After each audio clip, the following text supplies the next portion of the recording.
Chapter 3. "Oh, look!" Lily squealed in delight. "Isn't he cute? Look how tiny he is, and he has funny eyes like yours, Jonas." Jonas glared at her. He didn't like it that she had mentioned his eyes. He waited for his father to chastise Lily, but father was busy unstrapping the carrying basket from the back of his bicycle. Jonas walked over to look. It was the first thing Jonas noticed as he looked at the new child peering up curiously from the basket. The pale eyes. Almost every citizen in the community had dark eyes. His parents did, and Lily did, and so did all of his group members and friends. But there were a few exceptions. Jonas himself, and a female 5 who he had noticed had the different lighter eyes. No one mentioned such things. It was not a rule, but was considered rude to call attention to things that were unsettling or different about individuals. Lily, he decided, would have to learn that soon, or she would be called in for chastisement because of her insensitive chatter. Father put his bike into its port. Then he picked up the basket and carried it into the house. Lily followed behind, but she glanced back over her shoulder at Jonas and teased. "Maybe he had the same birth mother as you." Jonas shrugged. He followed them inside, but he had been startled by the new child's eyes. Mirrors were rare in the community. They weren't forbidden, but there was no real need of them, and Jonas had simply never bothered to look at himself very often, even when he found himself in a location where a mirror existed. Now, seeing the new child and its expression, he was reminded that the light eyes were not only a rarity, but gave the one who had them a certain look. What was it? Depth, he decided, as if one were looking into the clear water of the river, down to the bottom where things might lurk, which hadn't been discovered yet. He felt self-conscious, realizing that he, too, had that look. He went to his desk, pretending not to be interested in the new child. On the other side of the room, Mother and Lily were bending over to watch as Father unwrapped its blanket. What was his comfort object called? Lily asked, picking up the stuffed creature which had been placed beside the new child in his basket. Father glanced at it. "Hippo," he said. Lily giggled at the strange word. "Hippo," she repeated, and put the comfort object down again. She peered at the unwrapped new child who waved his arms. "I think new children are so cute," Lily sighed. "I hope I get assigned to be a birth mother." "Lily," Mother spoke very sharply, "don't say that. There's very little honor in that assignment." "But I was talking to Natasha, you know, the 10 who lives around the corner. She does some of her volunteer hours at the birthing center, and she told me that the birth mothers get wonderful food and they have very gentle exercise periods, and most of the time they just play games and amuse themselves while they're waiting. I think I'd like that," Lily said petulantly. "3 years," Mother told her firmly. "3 births. And that's all. After that they are laborers for the rest of their adult lives, until the day that they enter the house of the old.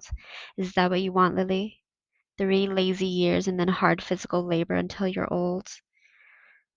"Well, I guess. No, I guess not," Lily acknowledged reluctantly. Father turned the new child onto his tummy in the basket. He sat beside it and rubbed its small back with a rhythmic motion. "Anyway, Lily Billy," he said affectionately, "the birth mothers never even get to see new children. If you enjoy the little ones so much, you should hope for an assignment as nurturer." "When you're an 8 and start your volunteer hours, you can try some at the nurturing center," Mother suggested. "Yes, I think I will," Lily said. She knelt beside the basket. "What did you say his name is? Gabriel?" "Hello, Gabriel," she said in a sing-song voice. Then she giggled. "Oops," she whispered. "I think he's asleep. Guess I'd better be quiet." Jonas turned to the school assignments on his desk. Some chance of that, he thought. Lily was never quiet. Probably she should hope for an assignment as speaker, so that she could sit in the office with the microphone all day making announcements. He laughed silently to himself, picturing his sister droning on in the self-important voice that all the speakers seemed to develop, saying things like, "Attention! This is a reminder to females under 9 that hair ribbons are to be neatly tied at all times." He turned toward Lily and noticed to his satisfaction that her ribbons were, as usual, undone and dangling. There would be an announcement like that quite soon, he felt certain, and it would be directed mainly at Lily, though her name, of course, would not be mentioned. Everyone would know. Everyone had known, he remembered with humiliation, that the announcement, "Attention! This is a reminder to male 11s that objects are not to be removed from the recreation area, and that snacks are to be eaten, not hoarded," had been specifically directed at him the day last month that he had taken an apple home. No one had mentioned it, not even his parents, because the public announcement had been sufficient to produce the appropriate remorse. He had, of course, disposed of the apple and made his apology to the recreation director the next morning before school. Jonas thought again about that incident. He was still bewildered by it. Not by the announcement or the necessary apology. Those were standard procedures, and he had deserved them, but by the incident itself. He probably should have brought up his feeling of bewilderment that very evening when the family unit had shared their feelings of the day. But he had not been able to sort out and put words to the source of his confusion, so he had let it pass. It had happened during the recreation period, when he had been playing with Asher. Jonas had casually picked up an apple from the basket where the snacks were kept and had thrown it to his friend. Asher had thrown it back, and they had begun a simple game of catch. There had been nothing special about it. It was an activity that he had performed countless times: throw, throw, catch. It was effortless for Jonas, and even boring, though Asher enjoyed it, and playing catch was a required activity for Asher because it would improve his hand-eye coordination, which was not up to standards. But suddenly, Jonas had noticed, following the path of the apple through the air with his eyes, that the piece of fruit had, well, this was the part that he couldn't adequately understand. The apple had changed, just for an instant. It had changed in midair, he remembered. Then it was in his hand, and he looked at it carefully, but it was the same apple, unchanged. The same size and shape, a perfect sphere. The same nondescript shade, about the same shade as his own tunic. There was absolutely nothing remarkable about that apple. He had tossed it back and forth between his hands a few times, then thrown it again to Asher, and again, in the air for an instant only, it had changed. It had happened 4 times. Jonas had blinked, looked around, and then tested his eyesight, squinting at the small print on the identification badge attached to his tunic. He read his name quite clearly. He could also clearly see Asher at the other end of the throwing area, and he had had no problem catching the apple. Jonas had been completely mystified. "Ash," he called, "does anything seem strange to you about the apple?" "Yeah," Asher called back, laughing. "It jumps out of my hand onto the ground." Asher had just dropped it once again. So Jonas laughed too, and with his laughter tried to ignore his uneasy conviction that something had happened.